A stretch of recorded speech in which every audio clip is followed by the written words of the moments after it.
In this video, we're going to be looking into the Final Fantasy VII Remake Intergrade new ending. Final Fantasy VII Remake Intergrade for the PS5 has just come out, and it's a free update to the PS4 version of the game if you own the PS4 version of the game and didn't get it through the PlayStation Plus. One of the things it adds is 3 new ending cutscenes. Now, each of these cutscenes are only about 2 minutes long each. I'm actually going to skip over the first 2, which are really just Barrett, Cloud, and the gang making their way to Calm, which is likely going to be the starting point for the second game. So the first of the cutscenes is them just kind of walking away from Midgar, and the second of the cutscenes is them reaching Calm. Now, I'm not going to play these. If you want to see these, I'll go look it up on YouTube.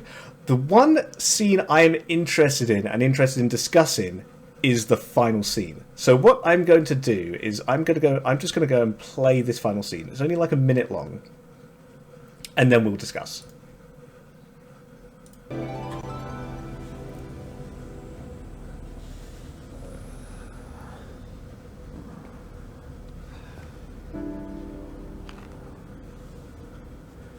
It's been a while, huh? Long time no see.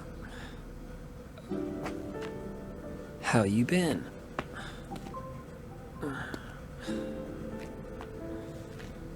Listen. Hey.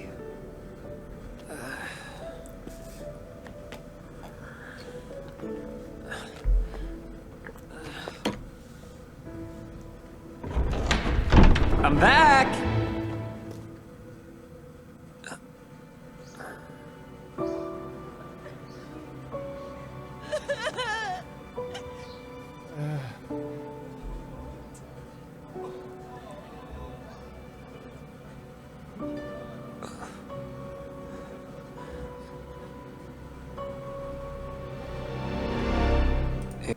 Aerith?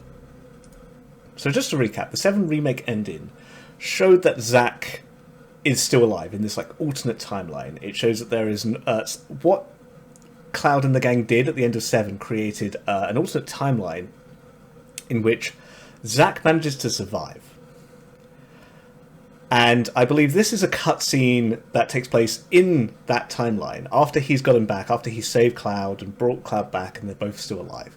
He's gone to go and see Aerith, and she's not there. By the looks of it, now I'm not sure exactly who these people are, or who they're from.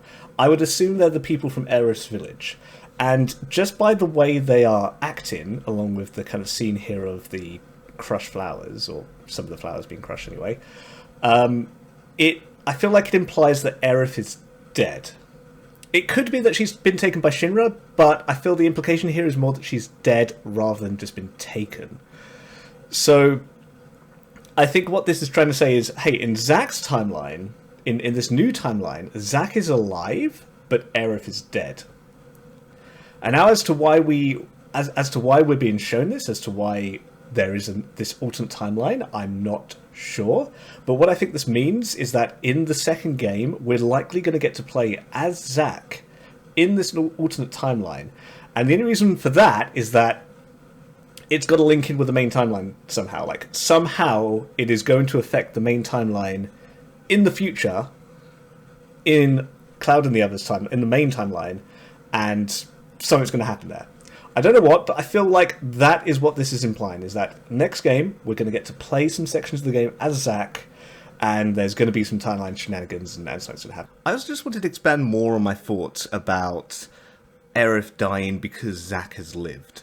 I feel like this could mean that there is a balancing effect on the timeline. So whenever the timeline diverts from what it should be, there is like a balancing effect to sort of balance things out. Meaning that if more people survive in Zack's timeline, for example, others could die. Or alternatively, as we know, because Biggs and Wedge, or I'm not sure about Wedge, but Biggs and Wedge, or Biggs at least has survived, there could be someone else that has died because Biggs survived. And what this could mean for the main timeline is that Zack could do some change, some big thing in his timeline that would affect the main timeline in the future, and because of that, a character might live and another character might die. this could just be a big catalyst for Zack trying to save, or somehow trying to save Aerith in the main timeline, and I don't know, potentially using his life instead of her own. I don't know. Now, the changes might not be as big as like someone living or dying. I feel like this may start off in the main timeline as someone actually not getting hurt when they should have gotten hurt, and then because of that, someone else gets hurt instead. And then this would like establish the fact that there is a balancing effect, and then this kind of effect would slowly grow in scale, leading up to a potential death at the end of the second game. Potentially.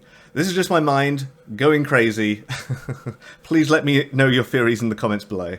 That is really just kind of what I want to discuss. Just this new, this new 1 minute scene just really had me thinking and interested in the next game. But I would like to hear what you think this new cutscene means. And if you think we're going to be playing as Zack in the new game. If you like this video, please hit the like and subscribe button. This has been That F7 Rich, and I will see you in the next one.